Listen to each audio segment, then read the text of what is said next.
today's webinar, we're going to be discussing the benefits of therapeutic exercise, as well as some specific pain issues that can commonly occur in breast cancer. So getting right into it, just want to start with a disclaimer that this presentation is for informational purposes only and should not be taken as individualized medical advice, and that specific exercise recommendations and precautions should be discussed with your healthcare provider as indicated. So the objectives for the webinar today will be to recognize the benefits of therapeutic exercise, discuss possible precautions before engaging in a therapeutic exercise program, to review exercise intensity targets, as well as to identify a few of the more relevant pain issues that can occur in breast cancer.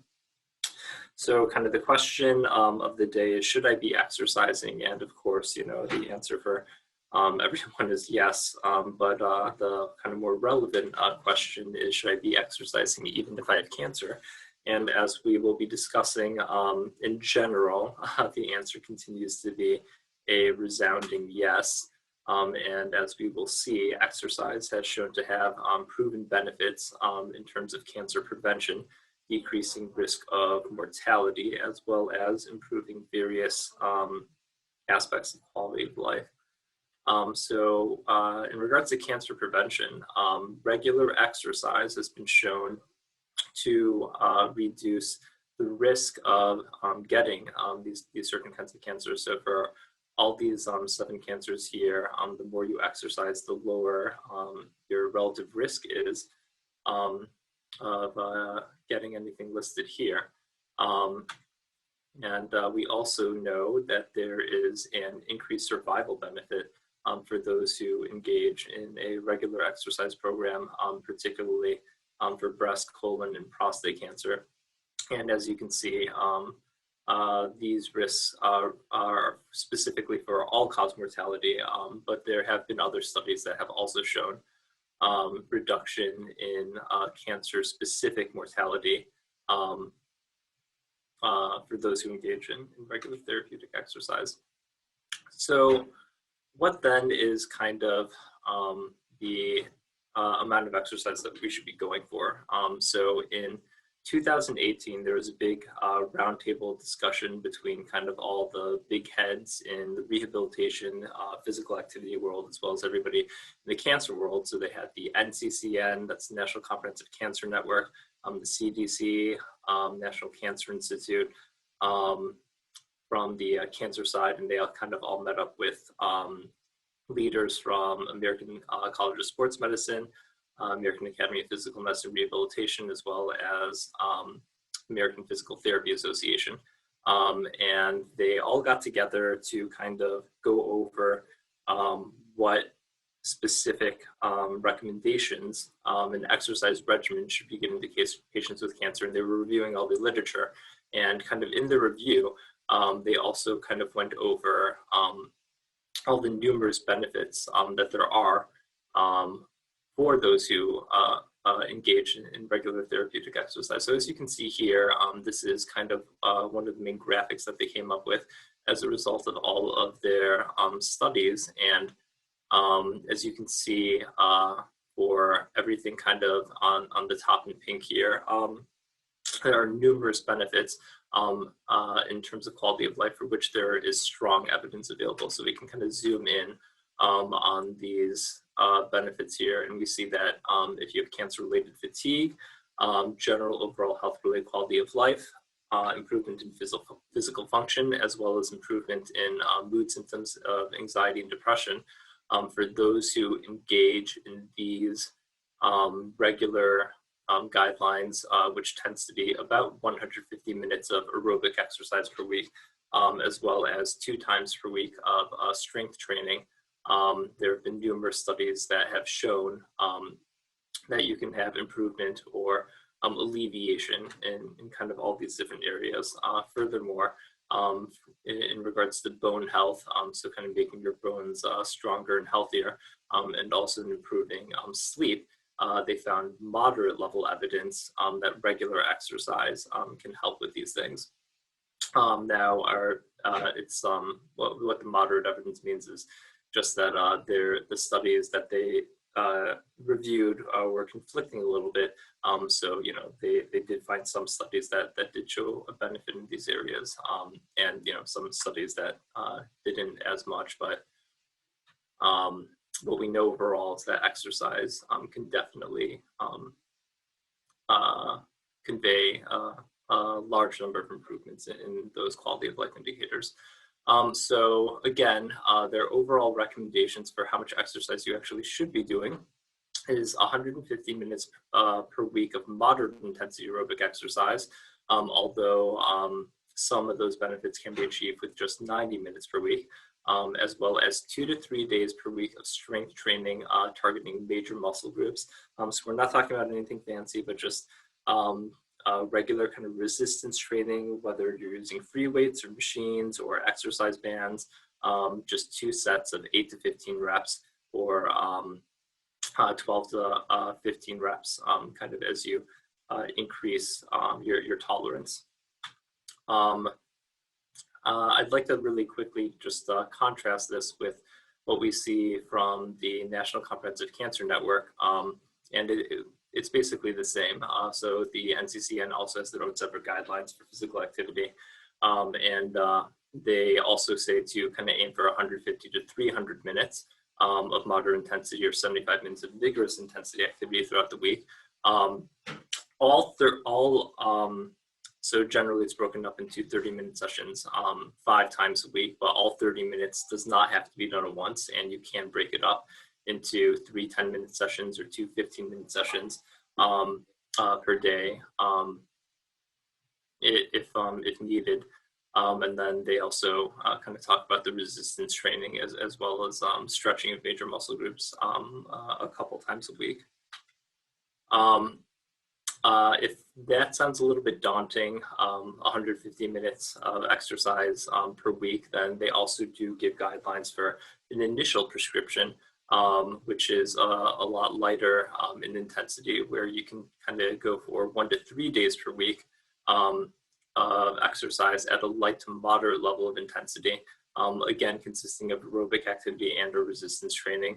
And kind of your time goal, they say, is to get to 20 minutes per session. But again, you could break it up into smaller segments if indicated, and your goal is to kind of increase to that 150 minutes per week. In their review during their big roundtable discussion, you know, they're very aware that exercise is really good and has all those benefits that we talked about in terms of mortality and cancer prevention and improving your quality of life. So they, you know, wanted really for everyone to kind of exercise regularly, and to that end, they stated in their guidelines that a comprehensive physical fitness assessment before starting exercise may create an unnecessary barrier, and that no assessments are required to start low intensity aerobic training, such as walking or cycling, resistance training with gradual progression, or a flexibility program in most survivors. Now, the key word there really is in most survivors, as they do go on to say that medical clearance may still be indicated as previously described, depending on an individual's exercise and health history. And they specifically, in their guidelines from the American College of Sports Medicine, did not detail who exactly those populations are that should kind of go for further testing before engaging in an exercise program, but rather they defer to the guidelines that have been set forth by the National Comprehensive Cancer Network survivorship guidelines, which we can see here. So if you're falling into kind of any of these groups, then they do recommend further assessment and modifications of exercise regimens prior to starting our program. So kind of in this upper left box, we see that for patients that have peripheral neuropathy, arthritis, musculoskeletal issues, poor bone health, or lymphedema, that they do recommend a pre-exercise medical evaluation, and that exercise recommendations do be modified based off of those assessments. Additionally, they do consider, or they do recommend referral of patients to trained personnel, being physical therapy or an exercise physiologist or personal trainer certified in cancer exercise. And then for patients who kind of fall into this lower box here, so if you have a history of lung surgery, major abdominal surgery, ostomy, heart disease or severe lung disease, ataxia, severe fatigue, severe nutritional deficiency, or worsening changing physical condition, then they do recommend that you do get a pre-exercise medical evaluation and clearance by a physician before engaging in a program. And they do recommend, again, referral to trained personnel for supervision during an exercise program. So I think, all these guidelines, came out before 2020, and the world is just kind of a different place now. So I think we have to kind of comment about COVID-19 and kind of the role that plays. So the CDC does recognize that having cancer increases the risk of severe illness from COVID-19, meaning admission to an intensive care unit or being intubated or even a higher risk of mortality. They do go on to say that's not known whether having a history of cancer increases the risk or not of severe illness. But the point is, for a lot of cancer patients who, especially if they're on active chemotherapy or radiation therapy, you may be more vulnerable potentially to communicable illness, and therefore may not, and not that you could right now, but it wouldn't be the best idea to be doing your exercise in an enclosed space like a gym, if you kind of have increased risk. So a lot of the times, we are telling patients to kind of stay at home or work out or do their exercises in outdoor settings when possible. And to that end, as the world is changing, physical therapy facilities and a lot of gyms are also kind of moving their services online. So I would definitely encourage you, if you are looking for something more supervised, to kind of look into your local resources to see if they do have anything online, because a lot of these places will just kind of help patients to kind of make use of whatever they have at home, whether it's kind of getting milk jugs and filling them with water to kind of use as resistance weights. But the point is that even now you can still engage in a therapeutic regimen at home.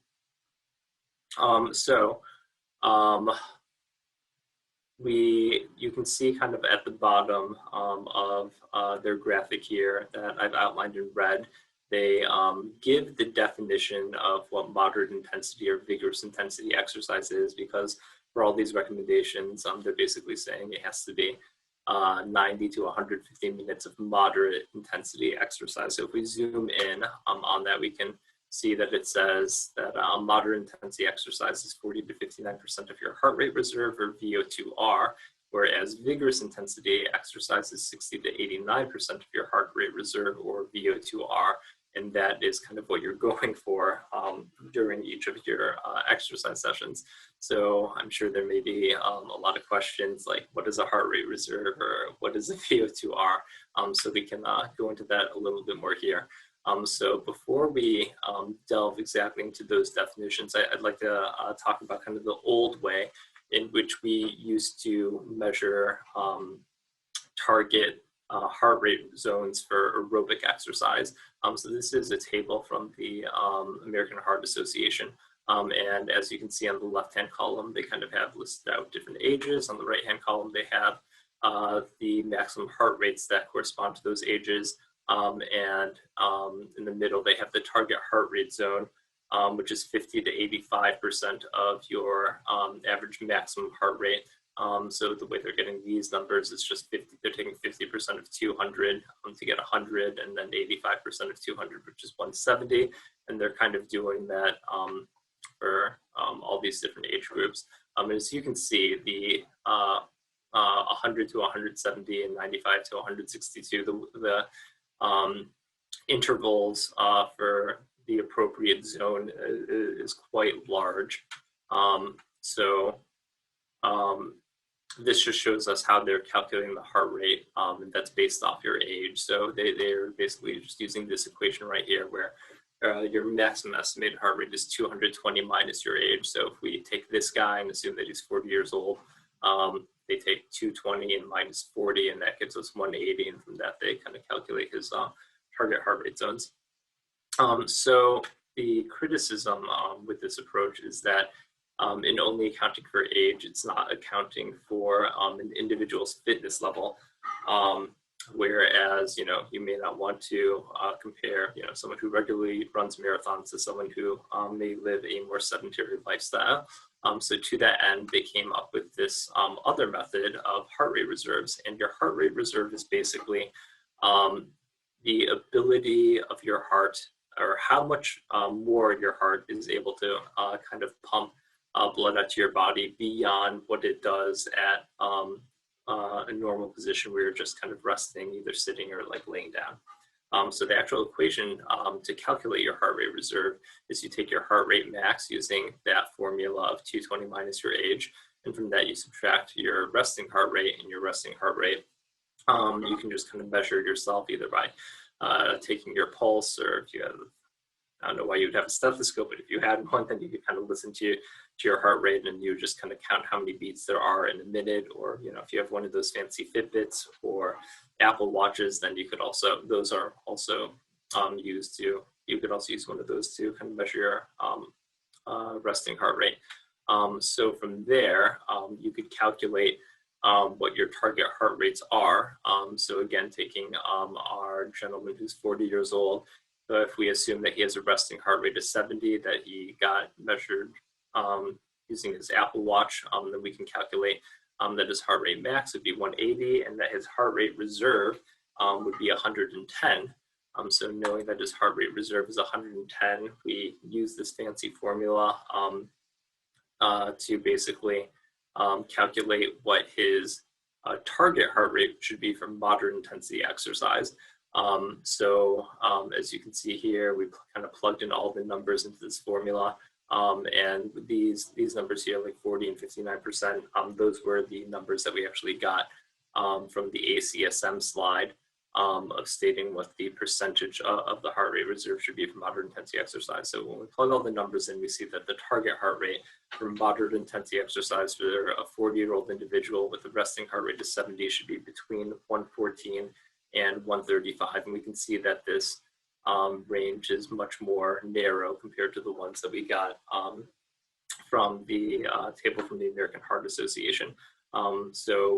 We can be assured that, if you're hitting 114, that you are working hard enough to kind of get all those benefits that we were talking about. But, you don't have to be working so hard, harder necessarily than you would need to, as judged by the American Heart Association table. So VO2 reserve is a little bit more tricky, but VO2 basically stands for volume of oxygen. And it's your VO2 is basically the amount of oxygen that your body is consuming. To calculate VO2 reserve, it's actually a very complicated setup. And you basically have to be on a treadmill, and you have to wear kind of this mask apparatus that is measuring the amount of oxygen that you're intaking and the amount of CO2 that you're expelling. Because it's how much oxygen you're consuming at your maximum potential, they had to kind of continuously increase the incline and speed of the treadmill until you physically can't do anymore. That's how you find out your VO2 max.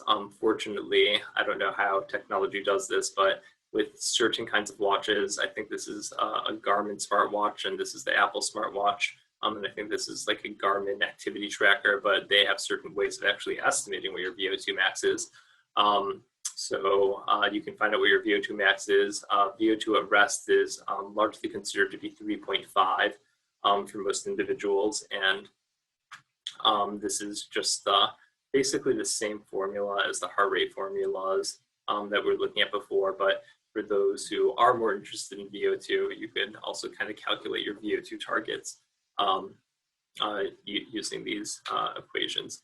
So I'm sure that this is probably a lot more math than people are expecting to hear during a webinar regarding exercise. So there is a different way to also assess if you are working hard enough or exercising hard enough in order to achieve those benefits. So what's shown here is the Borg scale of perceived exertion. This was developed by Dr. Gunnar Borg. And basically you want to be going for this level outlined in red here of somewhat hard, which correlates to a Borg rating of 13 to 14.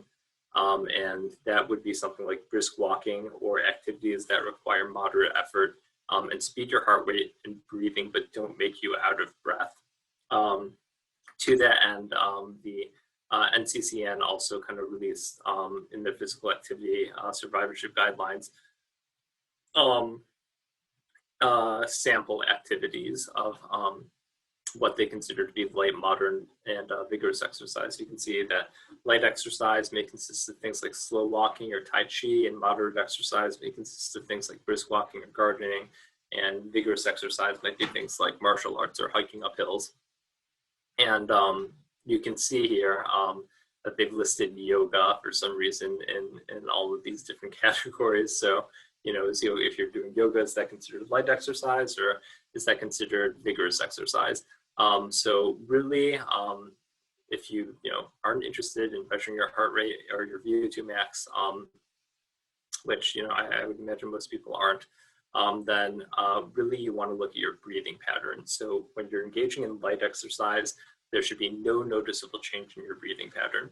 When you're doing moderate intensity exercise, you should be working up to the point where you can talk but not sing. And if you're engaging in vigorous intensity exercise, you should be able to say a few words without stopping to catch your breath, but you really shouldn't be able to do more than that. So you can always kind of, through this method, just kind of pay attention to the way that your body is feeling. And more often than not, that will kind of correlate with the target heart rate that you really need to be doing to get all those benefits discussed before. And then finally, I think it's important just to be active. So like we said, it doesn't necessarily just have to be, those 30-minute sessions all together at a time, but kind of the more active you are, the better, I think you'll feel. So, park in the back of the parking lot or take the stairs, but I think it's all really about living kind of a more active lifestyle. So moving on to kind of the second portion of our webinar here, I'd like to talk about different causes of pain that can occur in breast cancer. Listed here are many different kinds of causes or pain sources that can occur in people with breast cancer. But I'd like to kind of focus more on the ones highlighted at the bottom here. Scapulothoracic bursitis, intercostal brachial neuropathy, intercostal branch neuroma, as well as radiation fibrosis. These three up here, I do believe, and I'm kind of starting to do more research and actually as being kind of more major contributors in post-mastectomy pain syndrome.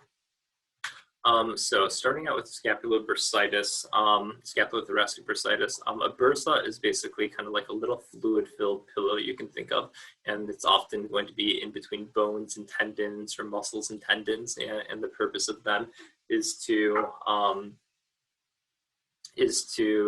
decrease friction when all these structures are sliding against one another. So this is a picture of the scapulothoracic bursa down here. It's usually kind of more at the bottom of the shoulder blade bone. And what can happen sometimes is that this can become inflamed in patients with breast cancer. And it usually has to do because after surgery and getting radiation, their biomechanics kind of gets thrown off to the point where kind of more pressure and irritation can be placed on this bursa.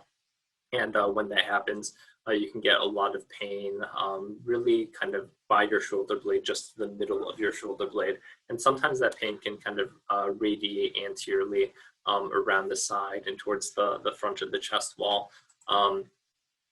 They did a study which kind of reported this as a significant cause of breast and chest wall pain that is typically under-recognized, but it's also fortunately very easy to treat, and there's a pretty effective kind of treatment for this, and we can actually just do a corticosteroid injection with a little bit of lidocaine to those bursas.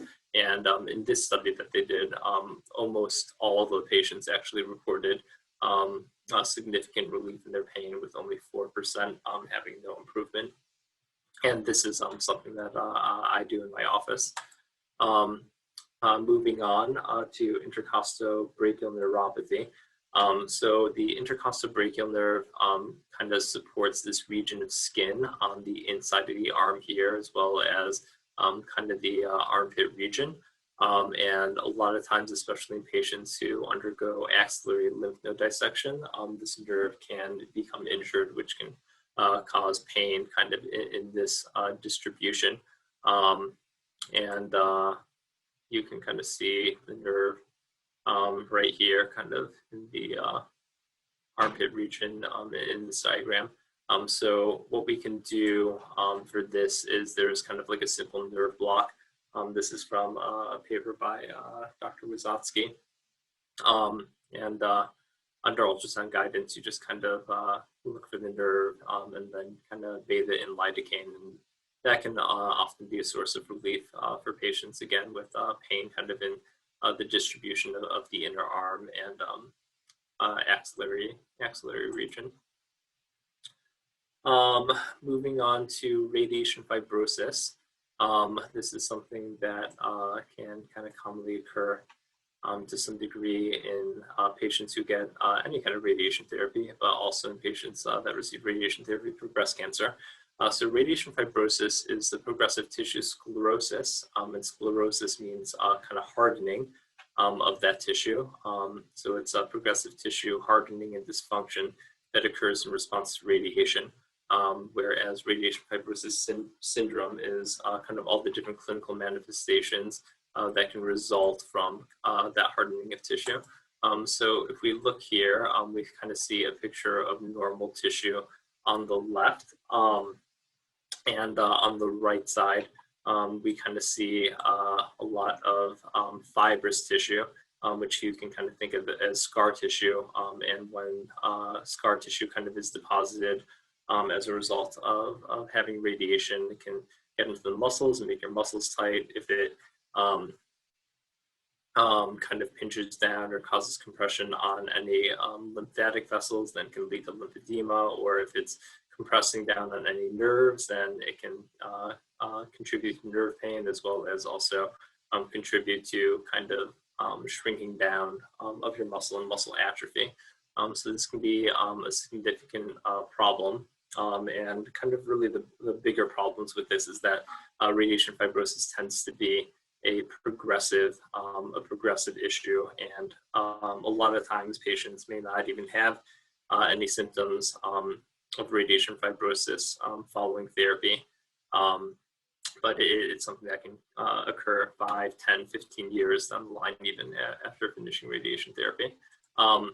So these are kind of more of the muscles that can be affected in patients with breast cancer. So on the left here, we see a picture of the pectoralis major, and right underneath that is the pectoralis minor. And you can imagine if these muscles kind of get tightened down by radiation fibrosis, and kind of leads to pictures that we see here. So when these muscles get really tight, it leads to this kind of upper cross posture that we call, where kind of all the muscles in your upper back and your neck kind of get really overstretched, and all this is really tight and can kind of cause a significant amount of pain on both sides. And then also when that pectoralis minor muscle gets really contracted, it can pinch down on some nerves. This is more rare. It doesn't happen common, but as commonly, but definitely can occur.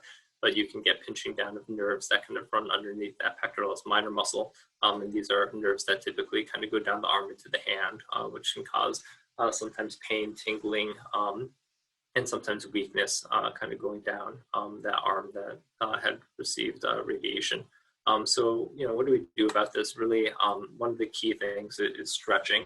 So this is kind of a doorway stretch that I kind of prescribe to everyone because we really want to be stretching out those overly tight muscles. And the key really is to go for a prolonged stretch. So you're talking about holding a stretch for 30 to 60 seconds and doing this multiple times a day. So a lot of times I'll tell patients to do like 2 sets, even twice a day.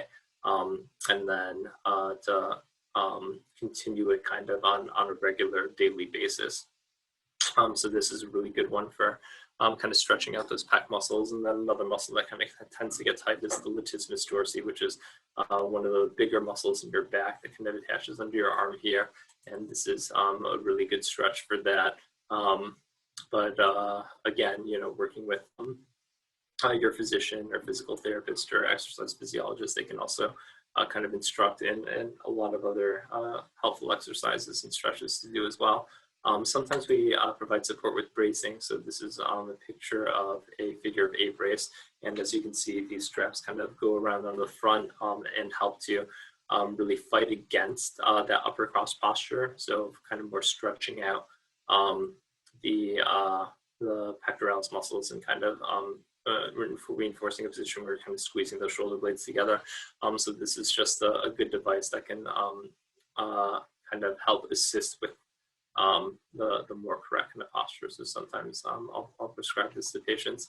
And then additionally, we also want to be strengthening kind of all those muscles in the back, particularly the muscles that bring the shoulder blades together. So this is just an example of kind of shoulder blade squeeze. And this is just a picture of a standing rowing exercise, just using a resistance band. So these are kind of all important exercises to do and important muscle groups to work on for those kinds of tightness issues. So that's all I've got. I've just kind of listed again the NCCN guideline recommendations for physical activity here. And I will be providing a copy of these slides to Cancer Support Los Angeles, so they will have them. And I would be happy to take any questions at this time, and I see one here. So we have a question here regarding pain from aromatase inhibitor medication. So yes, this is something that can also pretty commonly occur. So aromatase inhibitors basically fight against breast cancer because breast cancer, certain kinds of breast cancer need estrogen to grow. And aromatase inhibitors basically work by stopping the conversion of androgens, which are one type of hormone, into estrogen within your body. So that's how aromatase inhibitors work. Unfortunately, they lead to a lot of musculoskeletal symptoms in the body, and that's something that's well recognized at this point. Why exactly this occurs, we don't know as much about, but it's believed that estrogen is thought to be protective to cartilage in some way. And so when you take away estrogen, you may lose that protection from cartilage, which is why you kind of get pain in various joints in the body. It's also thought that perhaps that if you have decreased estrogen, then you could have a reduction in your pain threshold. But the truth is we don't fully know why this occurs. Now, pain can often occur in any joint, either your back, your neck, your hips, your knees, wherever. But for some reason, it actually most often tends to be kind of in the wrist, hands area. So there are things that we can do, kind of depending on the symptoms that are present from aromatase inhibitor use. So the way that we kind of classically think about it is whether your symptoms are kind of all over your body. So if it's affecting you in such a way where your back is involved, and your legs are involved, and your arms are also involved, then from that point, we really recommend kind of more systemic therapy. And kind of the number one go-to for most people is well, actually, the first thing that most people will try will be NSAIDs, so non-steroidal anti-inflammatories. That would be like ibuprofen, Tylenol, Advil, Aleve. But after that, and a lot of times we do have to go for a different medication. It'll be an antidepressant medication that we also commonly use for neuropathic pain. That medication is called Cymbalta or duloxetine. So that is something that I commonly prescribe to my patients that have this kind of pain. Additionally, there's been a good amount of research that has shown that physical activity, so again, another benefit of exercise that we didn't go over before, but that regular physical activity of aerobic exercise and strength training, it has to be for a long time. You have to be engaging in a program for 6 to 12 months. But that has also been shown to decrease pain from aromatase inhibitor use. Now, if patients are only having pain that's kind of more localized, so for instance, a lot of patients tend to kind of get carpal tunnel syndrome or trigger fingers, or there's a common tendon in the side of the wrist called de Quervain's tendinopathy that can frequently be affected. Those are all things that we can do different kinds of modalities for that wouldn't necessarily involve taking medication. A lot of times, we'll prescribe braces like hand braces or wrist braces. You can also try different kinds of physical or occupational therapy. And if those things aren't helpful, then there are always injections that can be pursued, which can be pretty effective for any kind of tendon-mediated pain. Those would usually be a steroid injection. Sorry, that was a really long answer for a simple question. Okay, what about muscle tightness and pain from AI medication, sciatica triggering of old injuries? So AI, so aromatase inhibitors aren't, as far as I know, known as much to cause muscle-mediated pain. It really does more tend to be kind of stiffness of joints. In terms of sciatica, aromatase inhibitors aren't known to cause nerve damage either.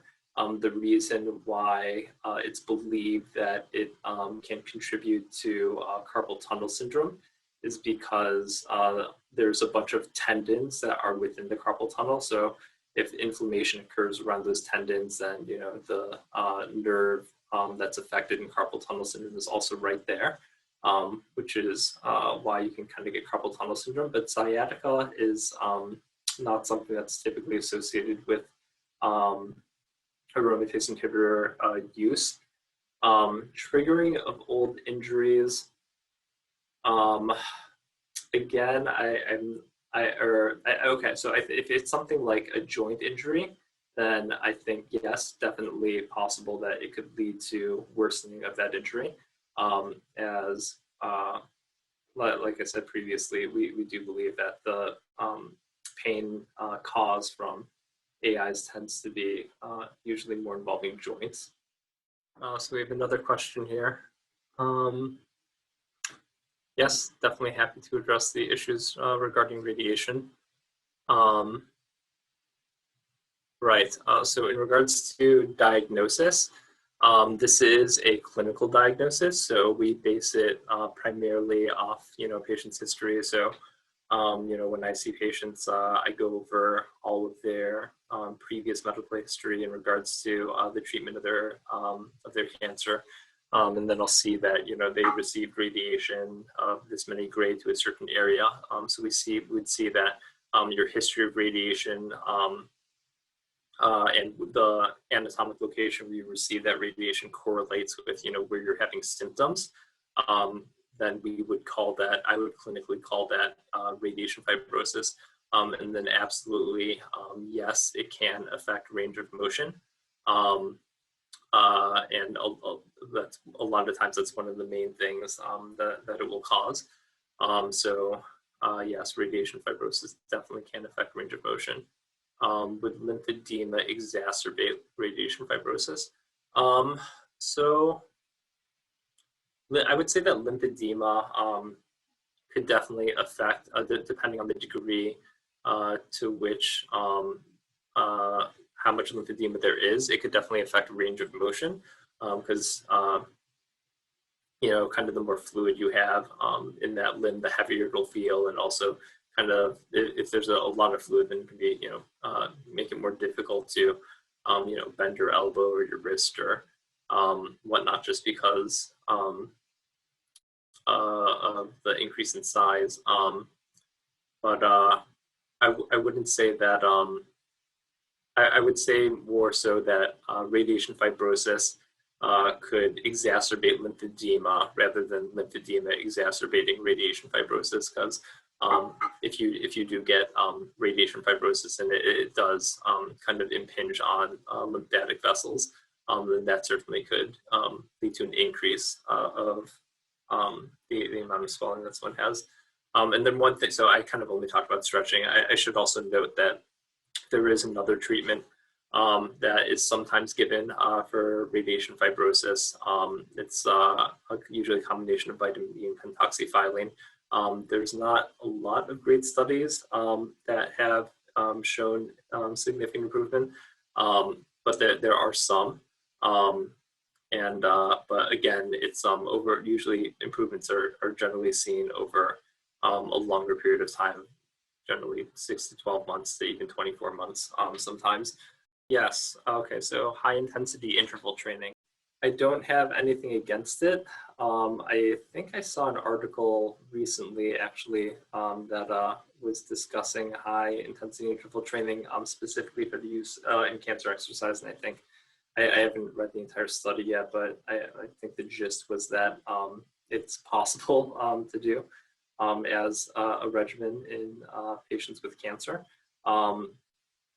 Most of so in regards to these recommendations from the NCCN and the American College of Sports Medicine, I believe most studies were just kind of aimed at typical aerobic regimens of, cycling or like fast walking or cycle ergometry. In addition to strength training. Yeah, I'm not against high intensity interval training. Again, I think it is all dependent on someone's baseline level of fitness and kind of what they're used to. So, if you're doing like a lot of that kind of training before and, you don't fall into any of those risk groups that we kind of talked about before, and, it's something that you either enjoy or will make you more motivated to participate in regular exercise, then yeah, I think I'd be all for it. I would imagine that you would probably receive similar benefits. There's another question. If I measure my heart rate while doing exercise and am usually above the range determined by calculations you showed, is that okay? So that's okay. I guess, it depends on how much higher your heart rate is. If you're a lot higher, you might just be falling into that vigorous kind of intensity that we're talking about before. So if I kind of go back to my slides here, we can see that for vigorous exercise, they're defining as 60 to 89% of the heart rate reserve or VO2 reserve.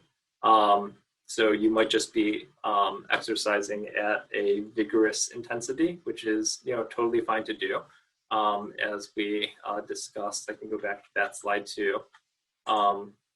We did state that you could also do 75 minutes of vigorous intensity exercise is also okay by the NCCN guidelines right here. So yes, that's okay to do as long as you're feeling okay.